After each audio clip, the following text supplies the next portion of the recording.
నేను గట్టి దండోర వేయంగా నేనొక్క డప్పునవుతా నాయనా నాకు పోరాట పాట నేర్పే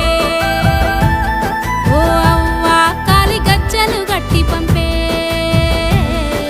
లక్ష డప్పులు వేల గొంతులకు పోరాట నావనవుతా సాగర తీరాన రాగమవుతా సాగర తీరాన రాగమవుతా నా చేతి వేళ్ళు సిర్రేలై దరువులేస్తన్నాయో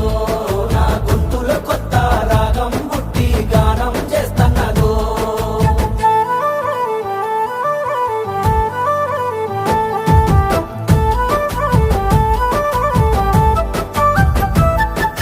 పిడికిలి నేనై గర్జన చేయగ యుద్ధం నేనవుతా